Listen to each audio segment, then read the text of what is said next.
وسلام على المرسلين والحمد لله رب العالمين. اللهم صل على سيدنا محمد وعلى آل سيدنا محمد وبارك وسلم. اللهم صل على سيدنا محمد وعلى آل سيدنا محمد وبارك وسلم. اللهم صل على سيدنا محمد وعلى آل سيدنا محمد وبارك وسلم. آج یکم محرم الحرام ہے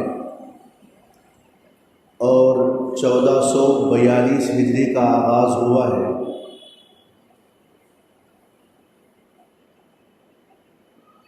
اور یہ اسلامی سال کا پہلا مہینہ ہے. قرآن کریم میں بھی حق تعالی شانہ نے ارشاد فرمایا، اللہ کے پاس شمار کیے گئے ہیں آسمانوں اور زمین کو پیدا کرنے سے پہلے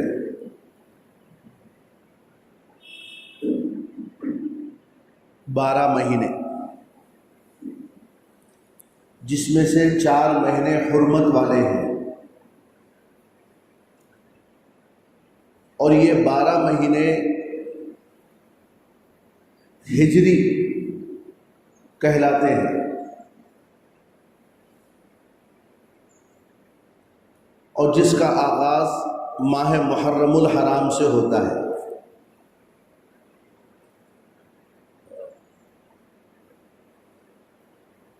اور جس کا اختتام ماہ ذی الحج پر ہوتا ہے. اور یہ بھی عجیب بات ہے کہ ذی الحج کا جو مہینہ آخری مہینہ ہے اسلامی سال کا، وہ بھی قربانیوں والا مہینہ ہے. اور اسلامی سال کا جو پہلا مہینہ ہے محرم الحرام، یہ بھی قربانیوں والا مہینہ ہے.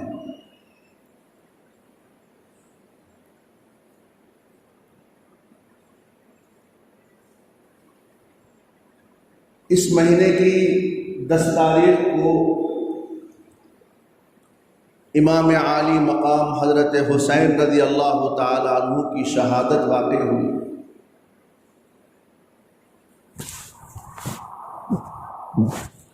محرم الحرام کا مہینہ ہم لوگ صرف حضرت حسین کی شہادت سے سمجھتے ہیں، حالانکہ ماہ محرم الحرام کا مہینہ شروع سے اللہ کے نزدیک حرمت والا مہینہ ہے، مقدس مہینہ ہے، عظمتوں والا مہینہ شمار کیا گیا.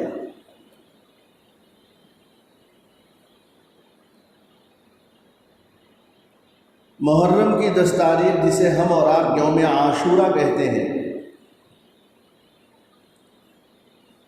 اس کے فضائل اور برکات مستقل طور پر ہے. آج کی گفتگو میری اس عنوان پر نہیں ہے. انشاءاللہ اگلے جمعے کو اس سلسلے میں کچھ باتیں عرض کر دی جائیں گی انشاءاللہ.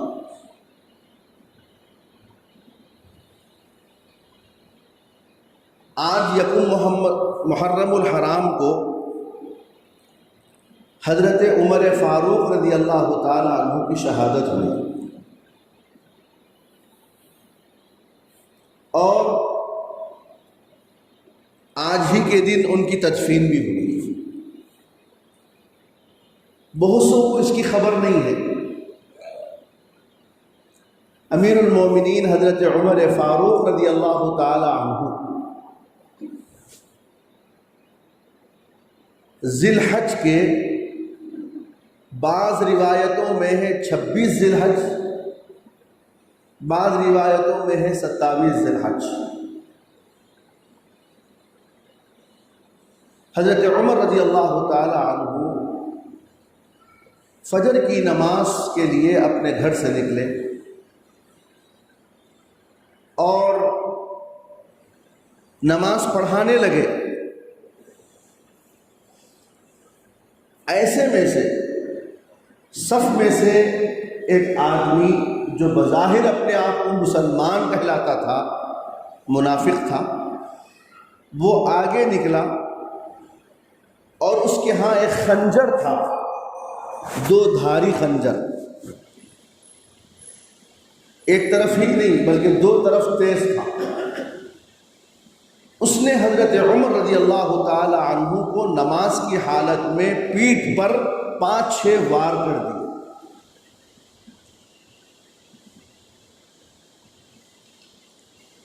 حضرت عمر رضی اللہ تعالی عنہ وہیں پر بیٹھ گئے۔ پیچھے ایک دوسرے صحابی تھے، وہ آگے بڑھے، جہاں سے حضرت عمر نے نماز چھوڑی تھی وہاں سے انہوں نے نماز مکمل کر لی، نماز کو روکا نہیں گیا۔ نماز کے مکمل ہونے کے بعد میں پھر حضرت عمر رضی اللہ تعالی عنہ کی طرف توجہ کی گئی، دوا دارود کی گئی،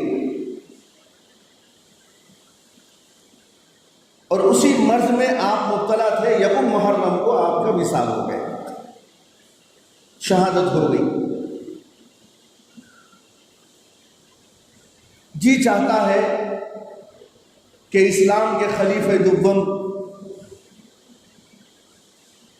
اللہ تبارک و تعالیٰ ان کی ذات پر لاکھوں رحمتیں نازل فرمائے، امیر المومنین حضرت عمر فاروق رضی اللہ تعالی عنہ کا کچھ تذکرہ کر دیا جائے۔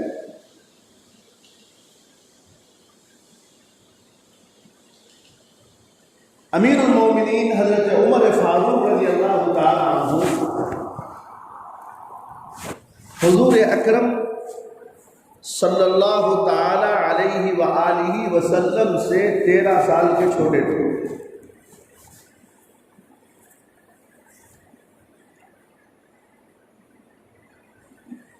ایک روایت میں ہے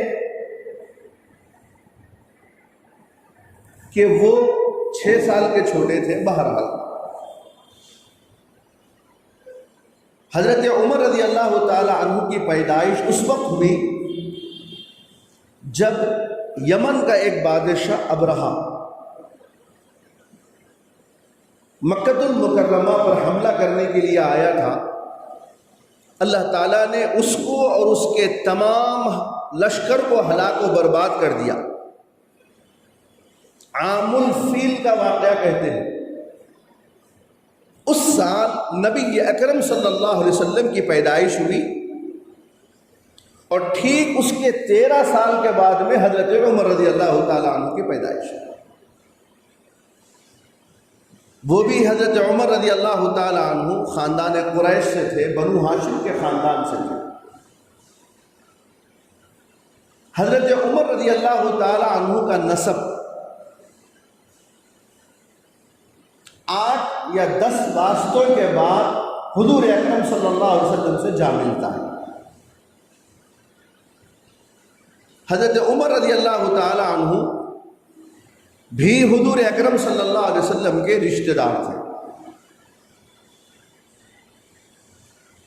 حضرت عمر رضی اللہ تعالی عنہ کے والد کا نام خطاب تھا، اسی لیے ان کو کہتے ہیں حضرت عمر ابن خطاب،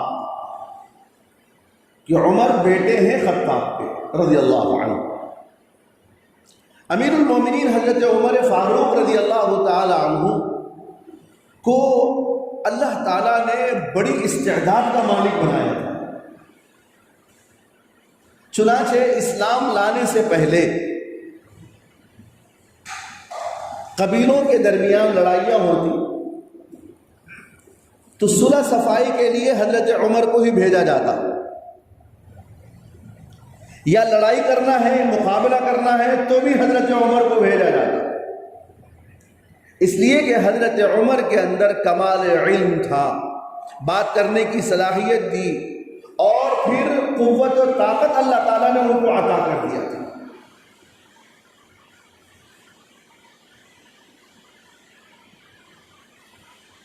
ایک مرتبہ ایسا ہوا، حضور اکرم صلی اللہ تعالی علیہ وآلہ وسلم کا دشمن ابو جہل نے حضور اکرم صلی اللہ علیہ وسلم کو بہت ستایا۔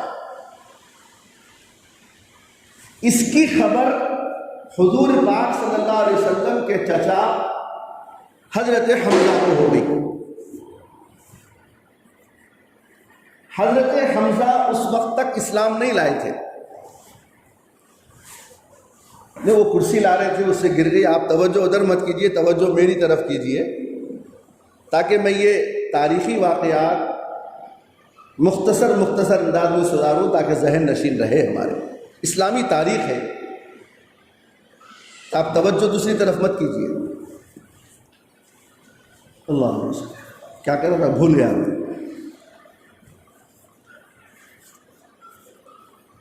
ہاں، تو حضرت حمزہ رضی اللہ تعالی عنہ اس وقت تک اسلام نہیں لائے تھے۔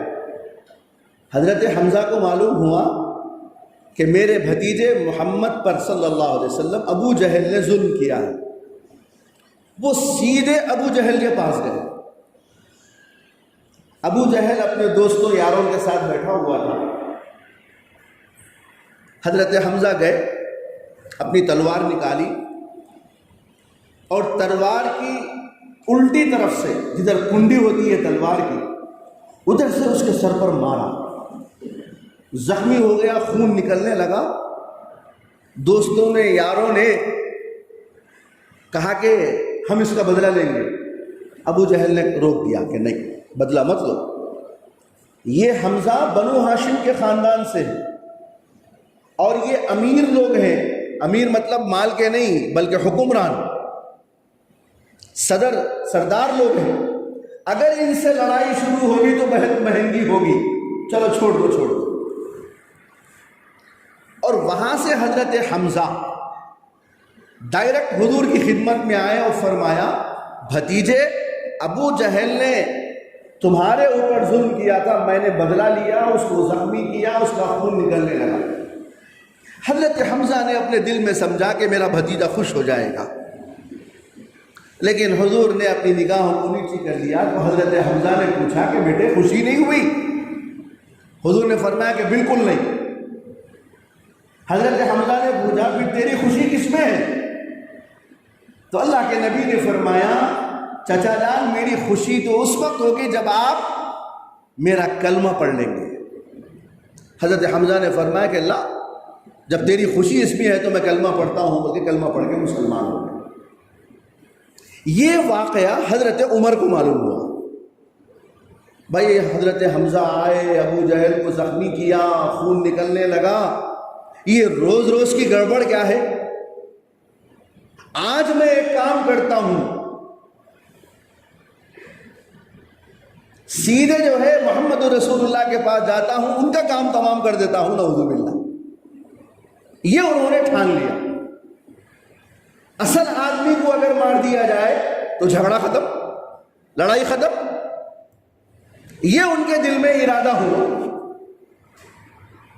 وہ جو ہے اپنی تلوار، اپنا کمان اور کیا کیا لڑائی کے سامان تھے وہ لے کر کے نکلے۔ پتہ نہیں کون سا موقع کیسا آئے گا، میں سامان ہتھیار استعمال کروں۔ اب راستے میں ایک صاحب مل گئے، حضرت عمر ننگی تلوار کے ساتھ جا رہے تھے۔ پوچھا کہاں کا ارادہ ہے؟ تو حضرت عمر نے فرمایا، اچھا عربوں کی خاصیت یہ تھی کہ وہ جھوٹ نہیں بولتے اور کھٹا کھٹ منہ پہ ہی بولتے جو بولنا ہے۔ حضرت عمر نے کہا کہ آج میں محمد کا کام تمام کرنے جا رہا ہوں، نعوذ باللہ، صلی اللہ علیہ وسلم۔ انہوں نے کہا کہ آپ ان کی خبر تو بعد میں لو، پہلے اپنے گھر کی خبر لو۔ تمہارے بہن اور بہن بھائی نے بھی تو اسلام قبول کر لیا۔ چنانچہ وہ گئے۔ اب یہ واقعہ تو آپ نے بارہا سنا، میں اس کو مختصر کر دیتا ہوں۔ حضرت عمر گئے اپنے بہن کے گھر، دیکھا کہ وہاں تلاوت ہو رہی ہے۔ حضرت عمر رضی اللہ تعالی عنہ نے اپنے بہن بھائی حضرت سعید ابن جبیر، غالباً سعید تو نام تھا، بن میں ذرا فرق ہو رہا مجھے، ان کو خوب مارا۔ بہن درمیان میں آ گئی اور اپنے بھائی سے کہا، میرے شوہر کو تم کون مارنے والے؟ کہا کہ اس نے اسلام قبول کر لیا ہے، تمہیں اسلام چھوڑنا ہوگا۔ تو حضرت عمر کی بہن نے فرمایا، میرے جسم سے تم جان تو نکال سکتے ہو لیکن دل سے اسلام نہیں نکال سکتے۔ اور یاد رکھو عمر، تم نے جس ماں کا دودھ پیا ہے میں نے بھی اسی ماں کا دودھ پیا ہے، اگر تمہارے اندر مارنے کی ہمت اور طاقت ہے تو میرے اندر مار کھانے کی بھی ہمت اور طاقت ہے۔ بہن کا کردار دیکھ کر حضرت عمر سہم گئے۔ حضرت عمر نے فرمایا تم لوگ کیا پڑھ رہے تھے؟ بہن نے کہا کہ بھائی تو مشرک ہے، تو نجس ہے، ناپاک ہے۔ حضرت عمر نے غسل فرمایا، پھر سورہ طٰہٰ کی ابھی آیتیں نازل ہوئی تھی وہ یاد کر رہے تھے، طٰہٰ ما انزلنا علیک القرآن لتشقیٰ، وہ پڑھنے لگے۔ جب اس آیت پر پہنچے اننی انا اللہ لا الہ الا انا فاعبدنی، حضرت عمر رضی اللہ تعالیٰ عنہ کانپ گئے، فرمایا کہ مجھے حضور کی خدمت میں لے کر چلو۔ اس وقت حضور اکرم صلی اللہ علیہ وسلم ایک گھر تھا جس کا نام تھا ارقم، دار ارقم میں اپنے ساتھیوں کے ساتھ تھے۔ اسلام شروع ہو گیا اور اس وقت غالباً 30 لوگ اسلام لائے تھے یا 33۔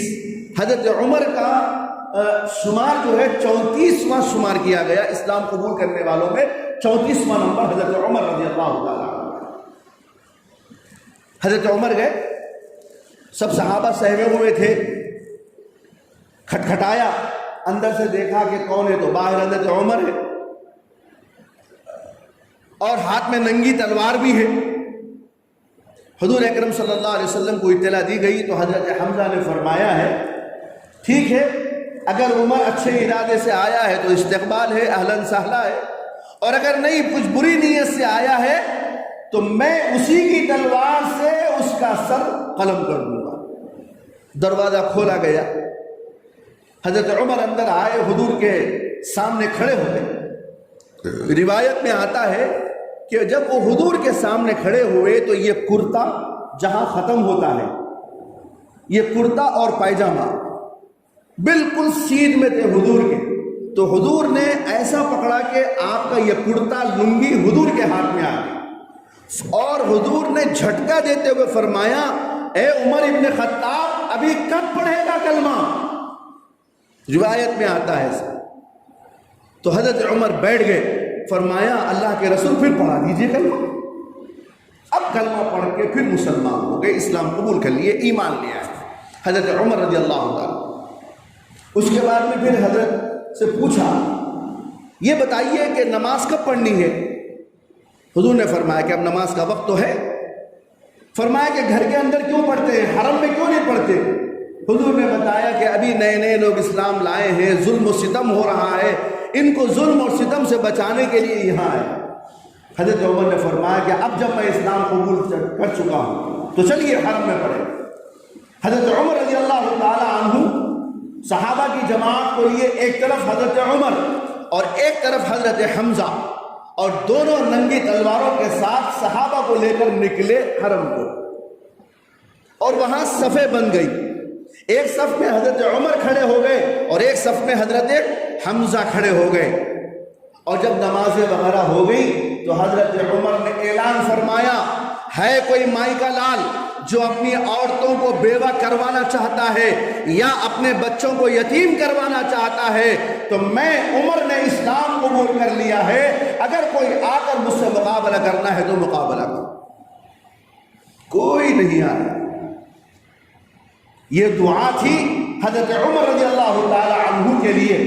میرے آقا حضور پاک صلی اللہ علیہ وسلم نے دعا مانگی تھی، اے اللہ دو عمر ہے، ایک عمر ابن ہشام عرف ابو جہل، یاد رکھیے نام، ایک ہے عمر ابن ہشام عرف ابو جہل، اور ایک ہے حضرت عمر ابن خطاب فاروق اعظم رضی اللہ تعالی۔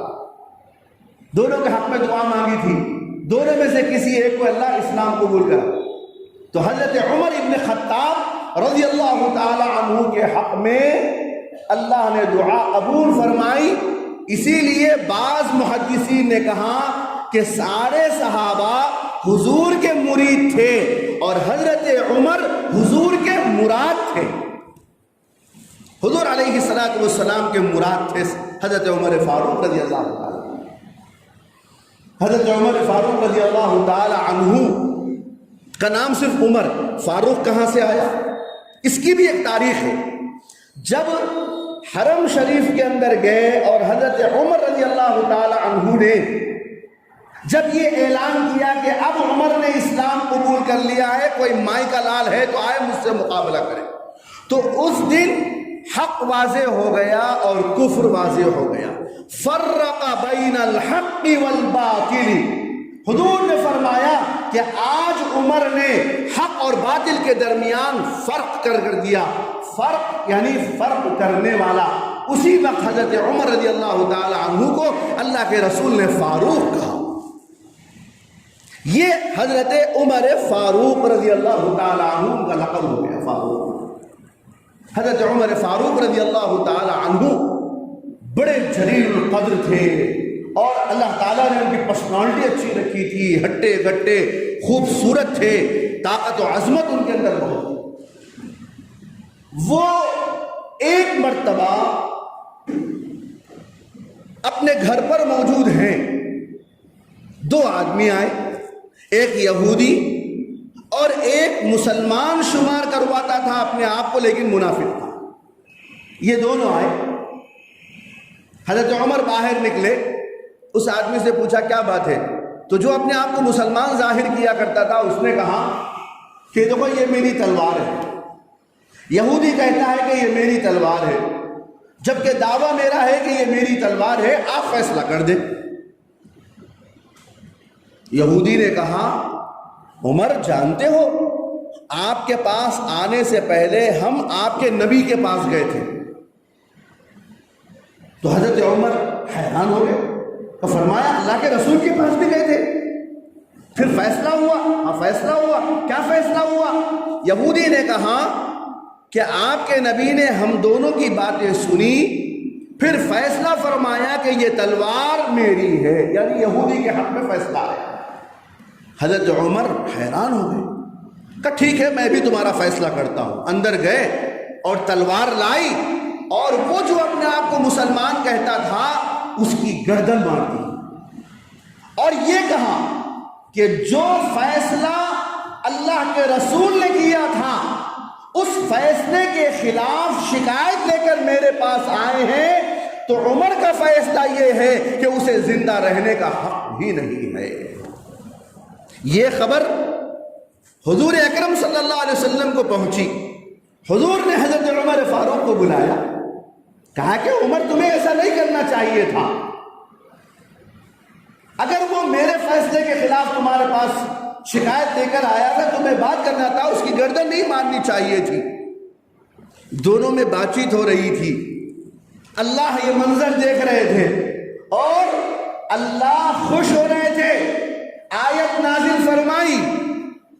نازل فرمائی، حضرت جبرائیل آ گئے اور حضور پاک صلی اللہ علیہ وسلم پر آیت نازل ہوئی اور اللہ نے فرمایا فَلَا وَرَبِّكَ لَا يُؤْمِنُونَ حَتَّى يُحَكِّمُوكَ فِي مَا شَجَرَ بَيْنَهُمْ ثُمَّ لَا يَجِدُوا فِي أَنفُسِهِمْ حَرَجًا مِّمَّا قَضَيْتَ وَيُسَلِّمُوا تَسْلِيمًا.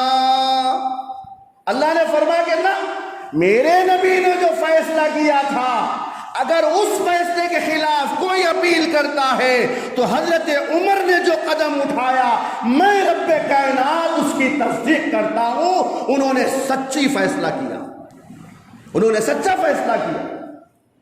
جو کام اللہ کے رسول نے کر دیا اس کے بعد میں اگر اللہ کے رسول کے کام کے خلاف کوئی کام ہوتا ہے وہ غلط ہوتا ہے. حضرت عمر رضی اللہ تعالی عنہ کی شان یہ تھی کہ حضرت عمر رضی اللہ تعالی عنہ کی رائے بہت مستحکم ہوتی تھی اور حضرت عمر رضی اللہ تعالی عنہ کی رائے کی تائید میں 18 جگہ ایسے ہیں جہاں اللہ نے ان کی تائید میں قرآن نازل کیا. اسی لیے اللہ کے رسول علیہ الصلاۃ والسلام نے ارشاد فرمایا لو کان بعدی نبی لکان عمر، اگر میرے بعد نبی کا سلسلہ باقی رہتا تو عمر نبی ہو سکتے، لیکن مجھ پر نبی کا دروازہ بند کر دیا گیا۔ انا خاتم النبیین لا نبی بعدی، میں نبی خاتم ہوں، میرے بعد کوئی نبی نہیں۔ امیر المومنین عمر فاروق رضی اللہ تعالی عنہ کا مقام یہ ہے۔ آپ کو سناؤں اور ان کی عظمت اور شان۔ ایک مرتبہ کا موقع ہے، حضور پاک صلی اللہ علیہ وسلم کا جانی دشمن، طرح طرح کی تکلیفیں پہنچانے والا، حتیٰ کہ حضور پاک صلی اللہ علیہ وسلم کی زوج محترمہ میری اور آپ کی اماں جان ام المومنین سیدہ عائشہ طاہرہ رضی اللہ تعالی عنہا پر زنا کا الزام لگانے والا، 100 بار اللہ کی لعنت ہو اس پر،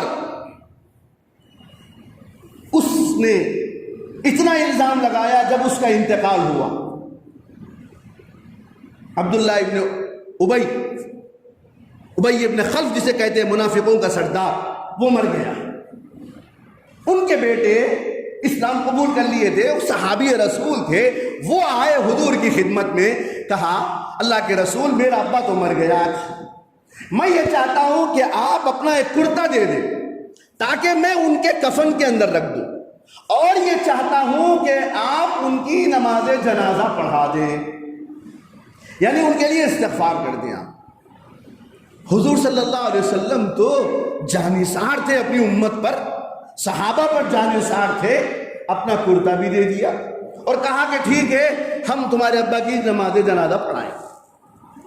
یہ حضرت عمر کو معلوم ہوا، وہ تشریف لائے اور کہا کہ اللہ کے رسول آپ نے کیسے حامی بھر لی، وہ تو مشرک ہے، منافق ہے، آپ کا دشمن ہے، آپ اس کی نماز جنازہ کیسے پڑھائیں گے، مت پڑھائیے آپ۔ حضور نے فرمایا کہ نہیں عمر، وہ ہمارے صحابی کا والد ہے، شاید اللہ مغفرت کر دے، بخشش کر دے۔ یہ اللہ کے رسول علیہ الصلوۃ والسلام کی امنگ تھی۔ ابھی یہ بات چل رہی تھی، رب کائنات منظر دیکھ رہے تھے، رب کائنات کو بھی ناگوار گزرا جو میرے محبوب کا دشمن ہو اور میرا محبوب اس کے جنازے پہ جائے، اللہ کیسے گوارا کر سکتا تھا۔ جب حضرت عمر اور حضور پاک صلی اللہ علیہ وسلم کے درمیان بات چیت ہو رہی تھی اور حضرت عمر پورے ادب کے ساتھ پورے زانوے تلمس طے کرتے ہوئے حضور سے عرض کر رہے ہیں، اے اللہ کے رسول، عمر کی رائے یہ ہے کہ آپ نماز جنازہ مت پڑھیے، اور اللہ کے رسول مصر ہے کہ میں جاؤں گا۔ ایسے میں جبرائیل وارد ہوتا ہے اور آیت لے کر آتا ہے۔ آیت کیا ہے؟ پارے 11 کی آیت ہے، اور آیت نازل ہوتی ہے، ما کان للنبی والذین آمنوا ان یستغفروا للمشرکین ولو کانوا اولی قربى من بعد ما تبین لهم انهم اصحاب الجحیم وما كان استغفار ابراہیم لأبیہ الا عن موعدۃ وعدها ایاہ۔ اللہ نے فرمایا ما کان للنبی، نبی کے لیے ہرگز مناسب نہیں ہے یہ کہ وہ استغفار کرے للمشرکین، مشرک کے لیے، کافر کے لیے، چاہے وہ تمہارا قریبی رشتہ دار بھی کیوں نہ ہو۔ اب آیت نازل ہو گئی، حضور اکرم صلی اللہ علیہ وسلم پر اب واضح ہو گیا کہ اب اس کے حق میں ہم استغفار نہیں کر سکتے۔ تو یہ حضرت عمر کی شان تھی۔ جب حضرت عمر رضی اللہ تعالی عنہ رائے دیتے اور اس رائے پر اللہ کا قرآن بھی نازل ہو جاتا، یہ امیر المومنین عمر فاروق رضی اللہ، اور حضرت عمر فاروق رضی اللہ تعالی عنہ جب حاکم تو بولنا میرے لیے مناسب نہیں ہے، وہ حاکم کیا تھے؟ وہ تو خود اپنے آپ کو فرماتے تھے میں قوم کا قادم ہوں۔ ہاں آج تو جو ہے ہمارا حال تو یہ ہو گیا، ذرا سا کچھ ہمیں مل گیا ہم حاکم ہو گئے ہم حاکم۔ وہ 22 لاکھ مربع میل کا بادشاہ امیر المومنین عمر فاروق رضی اللہ تعالی عنہ، کبھی انہوں نے اپنے آپ کو حاکم نہیں کہا، کبھی نہیں کہا حاکم۔ وہ ایک مرتبہ حضرت عمر رضی اللہ تعالی عنہ کو اللہ تعالیٰ نے جب بادشاہت عطا فرمائی تو اللہ نے ان کے اندر اتنی طاقت عطا فرمائی کہ ان کا حکم ہوا پہ چلتا، ان کا حکم آگ پہ چلتا، ان کا حکم پانی پہ چلتا، ان کا حکم زمین پہ چلتا تھا۔ اور آپ نے سنا بارہا، شیطان دیکھتے ہی بھگ جاتا، جس گلی سے حضرت عمر کا گزر ہوتا شیطان رفع دفع ہو جاتا، رفو چکر ہو جاتا وہاں سے۔ اللہ تعالیٰ نے ایسی طاقت دی تھی، اور یہ مقام تسخیر کہتے ہیں، یعنی اللہ تعالیٰ بعض لوگوں کو مسخر کر دیتے ہیں، پوری کائنات کو ان کے آگے کر دیتے ہیں۔ چنانچہ ایک مرتبہ حضرت عمر رضی اللہ تعالیٰ عنہ منبر پر خطبہ دے رہے تھے، اور ایک لشکر دور گیا ہوا تھا، اور اس لشکر کے جو کمانڈر تھے، امیر تھے، وہ حضرت ساریہ تھے، اور وہ لڑ رہے فتح کے لیے۔ اچانک حضرت عمر رضی اللہ تعالی عنہ کو الہام ہوا، اللہ نے ان کے دل میں بات ڈالی کہ جدھر یہ مسلمان لڑ رہے ہیں ادھر پہاڑ ہے، پہاڑ کے پیچھے سے حملہ ہونے والا ہے۔ حضرت عمر رضی اللہ تعالی عنہ منبر پر کھڑے ہو کر خطبہ دے رہے ہیں، فرمایا یا ساریۃ الجبل، اے ساریہ پہاڑ کی طرف دیکھ، اور اللہ نے ہوا کے ذریعے سے بات پہنچا دی۔ آج موبائل فون آج پیدا ہوا، وہ بھی تاروں کے ذریعے، اور بڑے بڑے یہ کیا ہوتے کھمبے لگا کر اس کے ذریعے سے، اور اس وقت کوئی تار نہیں، کوئی ٹاور نہیں، کچھ نہیں، کوئی بڑا، کوئی آئیڈیا، کوئی ایئرٹیل، کوئی جیو نہیں۔ حضرت عمر منبر رسول پر کھڑے ہوئے ہیں، فرمایا یا ساریۃ الجبل، اور اللہ نے ان کی آواز کو پہنچا دی وہاں تک۔ حضرت ساریہ مقابلے میں تھے، آواز پڑی امیر المومنین کی، جبل جبل پہاڑ کی طرف دیکھے تو حضرت ساریہ فرماتے ہیں کہ جب میں پہاڑ کی طرف دیکھا تو قریب تھا لشکر ہمارے اوپر حملہ کرتا، پھر ہم نے پلٹ کر اس کے اوپر وار کیا اور اللہ نے فتح مقدر فرمائی۔ ایک مرتبہ مصر کے اندر فتح ہو گئی، اور مصر کے اندر جو فوج گئی تھی اس کے کمانڈر تھے حضرت عمرو بن العاص رضی اللہ تعالیٰ عنہ۔ وہاں فتح ہو گئی، دریائے نیل وہاں تھا۔ دریائے نیل کی تاریخ یہ تھی کہ وہ ہر سال سوکھ جاتا، یعنی پانی کم ہو جاتا۔ وہاں ایک رسم تھی کہ وہاں ایک نوجوان لڑکی کی قربانی بلی دی جاتی تھی، اس کے بعد پانی آتا تھا۔ حضرت عمرو بن العاص رضی اللہ تعالیٰ عنہ نے فرمایا اب تو یہاں اسلام آ گیا، آپ لوگ ایسا نہ کریں، ہم حضرت عمر رضی اللہ تعالیٰ عنہ کی رائے مانگتے ہیں۔ چنانچہ انہوں نے خط لکھا، حضرت عمر رضی اللہ تعالیٰ عنہ نے خط لکھا کہ یہ پانی کے دریا کے اندر ڈال دو۔ حضرت عمر نے یہ لکھا ہے دریائے نیل اگر تو اپنی طاقت سے چلتا ہے تو ہمیں تیری ضرورت نہیں ہے، اور اگر تو اللہ کے حکم سے چلنا چاہتا ہے میں امیر المومنین اللہ کے واسطے سے تجھے حکم دیتا ہوں کہ تو چلنا شروع کر دے۔ دریا فوراً چلنا شروع ہوا، اس تاریخ سے لے کر آج کی تاریخ تک دریائے نیل کبھی نہیں سوکھا۔ یہ اللہ تعالیٰ نے ان کو پانی کے اندر بھی طاقت عطا فرمائی تھی۔ ایک مرتبہ حضرت عمر کھڑے ہوئے ہیں، زمین کے اندر زلزلہ آیا، اور پھر حضرت عمر نے اپنے پیر کو زمین پر مارا اور کہا اے زمین کیا ہم نے تیرے اوپر عدل و انصاف قائم نہیں کیا؟ آج کیوں تو اپنی جگہ سے ہل رہی ہے؟ میں تجھے اللہ کا حکم دیتا ہوں۔ پھر زمین پر مارا، زلزلہ بند ہو گیا۔ ایک مرتبہ مدینہ منورہ کے قریب ایک پہاڑی تھی، وہاں سے آگ نکل کر مدینے کی طرف آ رہی تھی۔ میرے امیر المومنین نے حضرت تمیم داری رضی اللہ تعالی عنہ کو بلایا کہ تم جاؤ اور جا کر اس آگ سے کہو کہ جہاں سے نکلی تھی وہاں سے چلے جاؤ۔ حضرت تمیم داری گئے اور آگ سے خطاب کر کے کہا اللہ کا واسطہ ہے جہاں سے نکلی وہاں سے جائے۔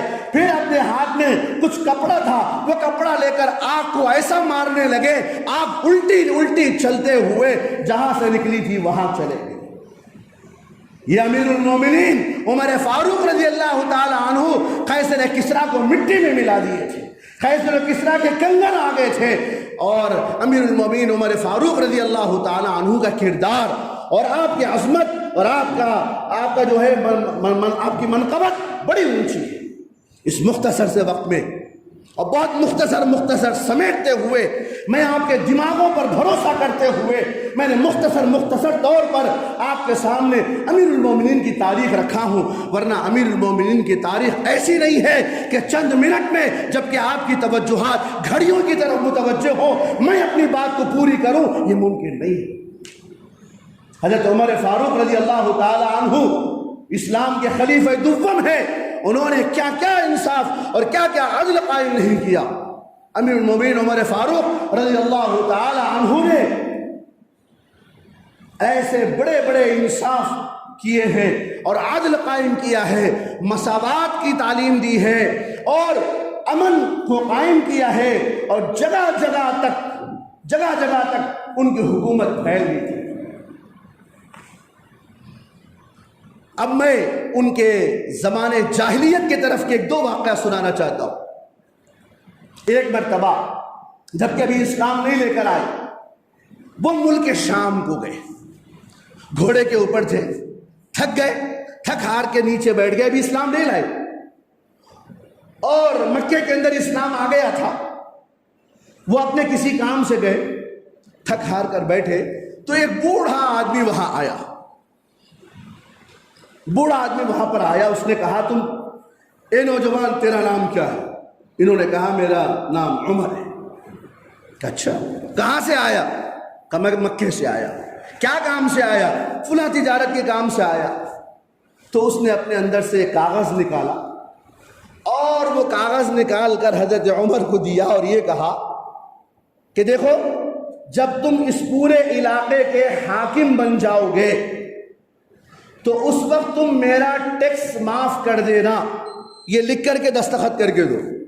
ابھی نو پریشان، میں کہاں، میں تو مکے کا ایک ادنا آدمی اور اونٹوں کو چرانے والا، میری کوئی حیثیت نہیں۔ یہ آدمی کہتا ہے کہ جب تم اس علاقے کے حاکم بنو تو میرا ٹیکس معاف کر دینا۔ پھر حضرت عمر نے اس سے کہا کہ اگر میں حاکم بھی بن گیا تو مکے کا بنوں گا، شام کا تھوڑی بنوں گا۔ مکے کے اندر، مکے سے شام کے درمیان بڑا فاصلہ ہے۔ اس نے کہا کہ نہیں کچھ بھی ہو، لکھ کے دینے میں حرج کیا ہے تم؟ حضرت عمر نے لکھ کے دے دیا۔ بات آئی چلے گئی۔ اس کے بعد میں پھر جب حضرت عمر رضی اللہ تعالی عنہ امیر المومنین بن گئے تو پھر سفر کرتے کرتے ملک شام میں گئے تو وہ بوڑھا آیا اور اس نے کاغذ دکھایا۔ امیر المومنین اس کاغذ کو دیکھے، اس بوڑھے کو دیکھے اور رو پڑے۔ فرمایا یہ عمر کا کمال نہیں ہے، یہ تو اسلام کا کمال ہے، قرآن کا کمال ہے، محمد رسول اللہ صلی اللہ علیہ وسلم کی غلامی کا طوق جو عمر نے پہنا تو آج اللہ تعالیٰ نے مکے اور مدینے سے لے کر ملک شام تک کا بھی حاکم بنا دیا۔ اب کی خبر، کہاں کی خبر، اللہ نے پورا کر دیا۔ ایک مرتبہ مدینے سے نکلے حضرت عمر رضی اللہ تعالی عنہ اپنی فوج کو لے کر، صحابہ اکرام کی جماعت ہے اور مکے کے قریب میں ایک پہاڑ آیا، حضرت عمر اس کے دامن میں چلے گئے اور کچھ بھی نہیں کر رہے، بس کھڑے ہو کے دیکھ رہے۔ فوج میں سے کچھ لوگ گئے، فرمایا امیر المومنین بڑی دھوپ کی شدت ہے، گرمی ہے اور یہاں کچھ کام بھی نہیں ہو رہا ہے، ساری فوج سارے جانور دھوپ میں تپ رہے ہیں، آپ چلنے کا حکم فرمائیے۔ پھر آپ کے ذہن میں کیا ہے آپ جو کھڑے کے ہیں؟ حضرت عمر فاروق رضی اللہ تعالی عنہ نے فرمایا اے لوگوں میں سوچ رہا ہوں، کبھی میں اس پہاڑ کے وادی میں آتا تھا اور اونٹوں کو چرایا کرتا تھا، اور جب میں گھر واپس جاتا تھا تو میرے ابا خطاب مجھے کہتے ارے عمر تو کیا کرے گا، کیسی زندگی گزارے گا، تجھے اونٹوں کو چروانا بھی نہیں آتا۔ میرا ابا مجھ سے یہ کہتا تھا، اور آج اللہ نے اسلام کی برکت سے، محمد رسول اللہ صلی اللہ علیہ وسلم کی غلامی کی برکت سے اللہ نے آج مجھے امیر المومنین بنایا ہے۔ کبھی وہ سوچتا ہوں اور کبھی یہ سوچتا ہوں۔ اسلام کی طاقت اور عزت و عظمت ہے کہ اللہ نے حضرت عمر رضی اللہ تعالی عنہ کو فاروق اعظم بنا دیا۔ حضرت عمر فاروق رضی اللہ تعالی عنہ کی شان، آپ کی عظمت، آپ کی رفعت کا کوئی اندازہ نہیں لگا سکتا، اور آپ بڑے بردبار، بڑے حلم طاقت والے اور بڑے عدل و انصاف والے حضرت عمر رضی اللہ، حدیث کی کتابوں میں آپ کا پورا قد بتایا گیا۔ میں آپ کو بہت دن پہلے کی بات ہے، میرا اپنا تجربہ میں آپ کو بتاؤں، میں اس واسطے تذکرہ کر رہا ہوں بطور فخر کے نہیں کہ دیکھو میں بھی کچھ بولنا چاہ رہا ہوں، ایسا نہیں، بات آ گئی اس لیے بتاتا ہوں۔ بعض چیزیں حدیث میں جب ہم پڑھتے ہیں تو دیکھنے کی تمنا ہوتی ہے، جیسے احد، غزوہ احد کا جو پورا حدیث کے اندر آیا، جب ہم مدینہ منورہ گئے اور احد کے پاس کھڑے پہاڑ کے پاس، تب وہ حدیث ہمیں سمجھ میں آئی، اوہو ایسا ایسا منظر تھا یہاں۔ تو حضرت عمر رضی اللہ تعالیٰ عنہ کے بارے میں بھی آتا ہے کہ آپ بڑے قوی پرسنالٹی والے، بڑے اونچے اور لمبی لمبی مونچھ رکھا کرتے تھے، اور آپ کی جو ہے زبردست طاقت تھی۔ یہ حدیث میں پڑھا۔ ایک مرتبہ جو ہے تقریباً 2007 یا 2008 میں عمرے کے لیے جانا چاہتا ہوں، ویزا لگ رہی ہے، تقریباً 15-16 رمضان آ گئی، ویزا لگ رہا نہیں، اور اس وقت میں نے ابا سے کہا کہ بھائی ویزا نہیں لگ رہا۔ ابا بولے اگر جانا ہے تو جائیں گے، نہیں جانا ہے تو نہیں جائیں گے، کوئی فکر کرنے کی بات نہیں۔ بہرحال انہی دنوں میں نے ایک خواب دیکھا۔ خواب یہ دیکھا کہ میں جو ہے جا رہا ہوں اور مدینے کے اندر داخل ہونا چاہتا ہوں، اور داخلے کے وقت میں ایک بڑا سا وہاں پر گیٹ لگا ہوا ہے، چیک پوائنٹ ہے وہاں پر، اور وہاں پر ایک بہت بڑے آدمی کرسی پر بیٹھے ہوئے ہیں۔ اب سارے لوگ کانپ رہے ہیں، ہاتھوں میں پاسپورٹ وغیرہ رکھے ہوئے، اور وہ جا رہے ہیں، کسی کو چل، کسی کو اندر انٹری دے رہے، کسی کو ایگزٹ کر رہے، کسی کو انٹری دے رہے۔ اب میں بھی ڈرا ہوا، سہما ہوا، کانپتا ہوا ہوں۔ میں نے لوگوں سے پوچھا یہ کون ہے صاحب جو چیک کر رہے ہیں؟ کبھی نے دیکھا میں ان کو، تو لوگ خاموش بیٹھے۔ یہ امیر المومنین عمر فاروق رضی اللہ تعالیٰ عنہ، یہ کہا۔ اس وقت دیکھ کے دنگ ہو گیا۔ امیر المومنین کو جس طرح حدیثوں میں ہم نے پڑھا، اللہ نے مجھے خواب میں زیارت کروائی، امیر المومنین بیٹھے ہوئے ہیں، اور پورے بردباری سے بیٹھے ہوئے، اتنا بڑا احاطے میں اکیلے بیٹھے ہوئے ہیں۔ ڈرتے ڈرتے سہمے سہمے میں قریب گیا، سلام کیا، زور سے جواب دیے۔ بولے کہاں کا ارادہ ہے؟ میں نے کہا کہ مدینہ منورہ میں جانا چاہتا ہوں۔ کہاں سے آیا؟ میں نے کہا ہندوستان سے آیا۔ اچھا لا ادھر۔ میں نے پاسپورٹ ہاتھ میں، جو بھی کاغذ تھا میں نے ہاتھ میں دے دیا۔ فرمایا کہ انہوں جانے دو اندر۔ یہ خواب دیکھا، میں نے اپنے ابا سے کہا کہ ابا جان یہ خواب دیکھا۔ ابا نے فرمایا کہ بیٹے خواب کی تعبیر یہ ہے کہ انشاءاللہ اس سال تم مکہ اور مدینہ جاؤ گے۔ ابھی صبح سے شام بھی نہیں ہوئی تھی، ایجنٹ کا فون آیا، مولانا آپ کا ویزا لگ گیا، آپ کو کل سفر کرنا ہے۔ تو حضرت عمر رضی اللہ تعالیٰ عنہ کو میں نے خواب میں دیکھا، بالکل اسی طرح سے دیکھا۔ تو حضرت عمر رضی اللہ تعالیٰ عنہ کا ایک بڑا دبدبا تھا، جو بھی سر اچھا دبدبا بھی تھا، اور اگر کوئی آخرت والی بات، کوئی ایسی بات بتا دیتے تو حضرت عمر ڈر جاتے تھے۔ ایک مرتبہ حضرت عمر رضی اللہ تعالیٰ عنہ نے یہ فیصلہ کیا کہ مہر کی حد متعین کر دی جائے۔ بھائی آج بھی مہر کی گڑبڑ ہے نا، آج تو نکاحوں میں ایسا ہو رہا، اللہ معاف کرے، جو نوجوان جن کی ابھی شادی نہیں ہوئی وہ طے کر لو کہ مہر دینا ہے انشاءاللہ نقد دینا ہے۔ بھائی جو غیر شادی شدہ ہے وہ ارادہ کرو اور انشاءاللہ کرو دل میں کہ ہم مہر دیں گے اور نقد دیں گے انشاءاللہ۔ اور جو شادی شدہ ہے مہر نہیں دیے، ادھار پہ ہی چل رہا معاملہ، نیت کر لو کہ ہم مہر ادا کر دیں گے انشاءاللہ۔ مہر عورت کا حق ہے۔ تو حضرت عمر رضی اللہ تعالیٰ عنہ نے سوچا کہ کوئی مہر اتنا، کوئی مہر اتنا، کوئی مہر اتنا، چلو سب مل کر کے مقرر کر دیں گے کہ قیامت تک کے لیے ایک ہی مہر رہے گا، ایک ہی مہر رہے گا۔ چنانچہ سب نے مشورہ کیا اور ایک مقدار متعین کر دی۔ وہ مقدار آج کے لحاظ سے ایک تقریباً 30-35 ہزار کے قریب بنتی ہے۔ تو یہ طے ہو گیا اور حضرت عمر منبر پہ کھڑے ہو گئے اعلان کرنے کے لیے۔ ایک عورت آ گئی، بتاؤ حضرت عمر کا تو یہ انداز، دبدبا، روک۔ ایک عورت آئی اور عورت آ کر امیر المومنین سے کہا امیر المومنین آپ کون ہوتے جو عورتوں کے معاملے میں مداخلت کر رہے ہیں، جبکہ اللہ کہتا ہے احداہن قنطارا، اگر مہر کوئی پہاڑ کے برابر دینا چاہتے ہیں تو دے سکتا ہے، پھر آپ کیوں بریک کر رہے، کیوں روک لگا رہے ہیں؟ آپ اگر آپ ایسا کریں گے تو قیامت کے دن میں آپ سے سوال کروں گا۔ حضرت عمر ممبر سے نیچے اتر گئے، فرمایا کہ نہیں، مہر کی مقدار ہم متعین نہیں کریں گے، جس کو جتنا طاقت ہوگی وہ مہر دے گا، آج مہر کی حد متعین نہیں۔ یہ تھے حضرت عمر فاروق رضی اللہ عنہ۔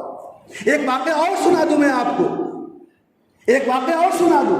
ایک شخص آیا حضور صلی اللہ علیہ وسلم حضرت عمر کی خدمت میں اور یوں کہا کہ امیر المومنین میں 2 سال سے باہر ہوں، میں اپنی عورت کے پاس نہیں گیا، اب میں جب آیا ہوں تو میری بیوی حاملہ ہے، میں یہ سمجھتا ہوں کہ میری بیوی کے پیٹ میں جو بچہ ہے وہ کسی غیر آدمی کا ہے۔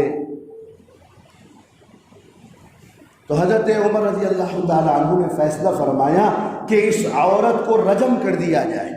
یعنی اسلام میں شادی شدہ مرد اور شادی شدہ عورت کی سزا یہ ہے کہ اگر وہ زنا کیا ہے تو پتھر مار مار کے اس کو ختم کر دینا چاہیے، یہ حکم ہے اسلام کا۔ حضرت عمر نے ارادہ کیا تو ایک صحابی ہے حضرت معاذ ابن جبل رضی اللہ تعالی عنہ، بازو ہے، انہوں نے فرمایا امیر المومنین آپ عورت پر تو رجم کر سکتے ہیں لیکن اس کے پیٹ میں جو بچہ ہے اس پر تو آپ کا حق نہیں ہے نا، تو کیا کیا جائے؟ کیا یہ جائے کہ جب تک اس کی ماں اس کو نہ جنے اس وقت تک اس کو چھوڑ دیا جائے۔ چنانچہ بیٹا ہو، لڑکا پیدا ہو گیا، پھر لڑکا پیدا ہونے تک اس وقت تک اس کو زندہ رکھے جب تک کہ اس لڑکے کے دانت نہ نکل کے آئے۔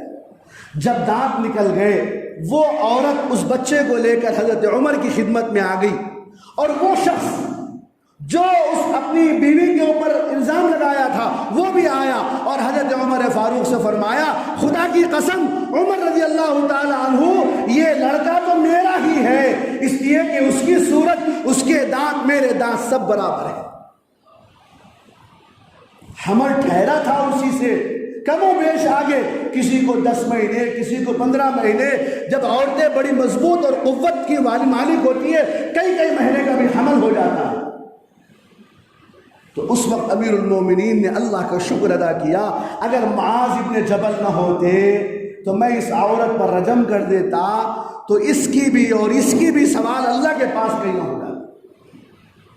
جب خنجر کھونپ دیا گیا حضرت عمر کو اور شہادت ہونے والی ہے، حضرت عمر رضی اللہ تعالی عنہ رو رہے ہیں، حضرت علی رضی اللہ تعالی عنہ قریب میں آئے، فرمایا عمر موت سے ڈر گئے؟ حضرت عمر نے فرمایا کہ موت سے نہیں ڈرا، پھر کیوں رو رہے ہیں؟ حضرت عمر نے فرمایا موت کے بعد کیا ہوگا اس خوف سے رو رہا ہوں۔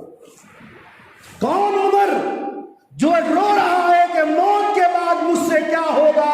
یہ وہ عمر ہے، ایک مرتبہ نبی صلی اللہ علیہ وسلم مسجد میں بیٹھے ہوئے ہیں، ابو بکر آتے ہیں، حضرت ابو بکر کا ہاتھ میرے نبی پکڑ لیتے ہیں، پھر حضرت عمر آتے ہیں اور حضرت عمر کا ہاتھ پکڑتے ہیں، اور حضرت ابو بکر اور حضرت عمر کا ہاتھ پکڑ کر لوگوں سے کہتے ہیں کہ جس طرح ہم تینوں تمہارے سامنے بیٹھے ہیں ایسے ہی ہم تینوں جنت میں رہیں گے۔ یہ عمر رو رہے ہیں کہ میری موت کے بعد کیا ہوگا۔ وہ عمر رو رہے ہیں جن کے بارے میں حضور نے اعلان کیا لو کان بعدی نبی لکان عمر، اگر میرے بعد کوئی نبی ہوتے تو وہ عمر ہوتے۔ آج وہ عمر رو رہے ہیں کہ میرے مرنے کے بعد کیا ہوگا۔ اپنے بیٹے کو بلاتے ہیں، حضرت عبداللہ، ان کے بیٹے کا نام عبداللہ، حضرت عبداللہ ابن عمر کو بلاتے ہیں کہ بیٹے جب میں مر جاؤں تو فوراً مجھے نہلانا، کفنانا اور دفن کرنا۔ بیٹے نے کہا ابا جان ایسے ہی کریں گے۔ پھر بلا بلایا، پھر یہی کہا، پھر بلایا، پھر یہی کہا۔ حضرت عبداللہ ابن عمر نے فرمایا ابا جان آپ مطمئن رہیے، آپ کے کہنے کے مطابق ہی ہوگا، آپ ایسی فکر کیوں کر رہے ہیں؟ تو حضرت عمر نے ایک تاریخی بات کہی، فرمایا کہ اے میرے بیٹے، اگر تیرے باپ سے اگر اللہ راضی ہے تو اللہ سے ملانے میں جلدی کرنا، اور اگر تیرے باپ سے اللہ ناراض ہے تو میرے بیٹے جلدی سے تو اپنے کاندھوں سے تیرے باپ کا بوجھ اتار دینا۔ یہ جملہ انہوں نے کہا، اور آپ کی امانت داری یہ تھی کہ حضور پاک صلی اللہ علیہ وسلم کے حجرے میں حضور پاک صلی اللہ علیہ وسلم کی قبر مبارک حضرت ابو بکر رضی اللہ عنہ کی قبر تھی۔ حضرت عمر رضی اللہ تعالیٰ عنہ نے اپنے بیٹے کو حضرت عائشہ کے پاس بھیجا اور فرمایا ام المومنین، میں یہ چاہتا ہوں، میری خواہش ہے کہ میں اپنے نبی کے ساتھ ان کے حجرے میں دفن ہونا چاہتا ہوں، اگر آپ اجازت دیں۔ حضرت عائشہ نے فرمایا ارادہ تو میرا تھا کہ میں دفن ہونا چاہتی تھی وہاں، اس لیے کہ حضور تو میرے شوہر ہیں اور حضرت ابو بکر تو میرے ابا ہیں، لیکن آپ وہاں دفن ہونے کی خواہش رکھتے ہیں تو میں بخوشی آپ کو اجازت دیتی ہوں، آپ وہاں دفن ہو جانا۔ اجازت مل گئی، لیکن حضرت عمر رضی اللہ تعالیٰ عنہ کو کھٹکا لگا ہوا تھا کہ کہیں آپ نے میری وجہ سے کہ میں امیر المومنین ہوں، بادشاہ ہوں، میری بات کا اگر انکار کریں گے تو کیسا ہوگا، اس لیے اجازت دے دی ہوں گی، یہ ڈر اور خوف لگا ہوا تھا۔ اپنے کچھ لوگوں کو بتایا کہ میرے جنازے کے بعد، میرے نہلانے کے بعد جنازہ تیار کر کے پھر حضرت ام المومنین سے خبر لینا، اجازت لینا، تب اگر وہ اجازت دے تو مجھے حضور کے پاس دفن کرنا۔ یہ امانت داری ہے۔ چنانچہ ایسا ہی کیا گیا۔ حضرت عائشہ نے فرمایا کہ نہیں، میں نے تو تبھی اجازت دے دی۔ چنانچہ وہ استشہد بالمدینہ بعد ان حکم 10 سنوات ودفن فی روضۃ النبی الطاہر الکریم صلی اللہ تعالی علیہ وعلی آلہ واصحابہ اجمعین۔ وہ جو ہے حضرت عمر رضی اللہ تعالیٰ عنہ آخرکار شہادت کے درجے کو پائے اور حضور صلی اللہ علیہ وسلم کے پڑوس میں آرام سے سوئے ہوئے۔ اللہ تعالیٰ کی لاکھوں کروڑوں رحمتیں نازل ہو حضرت عمر رضی اللہ تعالیٰ عنہ پر، تمام صحابہ پر اور تمام صحابہ کے نبی پر اللہ اپنے کروڑوں درود و رحمتوں اور سلام کا نذرانہ پیش فرمائے۔ اللہ تعالیٰ مجھے اور آپ کو عمل کی توفیق عطا فرمائے۔ وآخر دعوانا الحمدللہ رب العالمین۔ حضرت عمر رضی اللہ تعالیٰ عنہ کی سیرت کے بارے میں آپ نے سنا۔ اللہ تعالیٰ مجھے اور آپ کو حضرت عمر کی سیرت پر عمل کرنے والا بنائے۔ اور محرم الحرام کا جو مہینہ ہے یہ بہت مطہر، پاک و صاف مہینہ ہے۔ اس میں شادی بیاہ کر سکتے، اس میں گھر کے خرید کا کام کر سکتے، سارے کام کر سکتے۔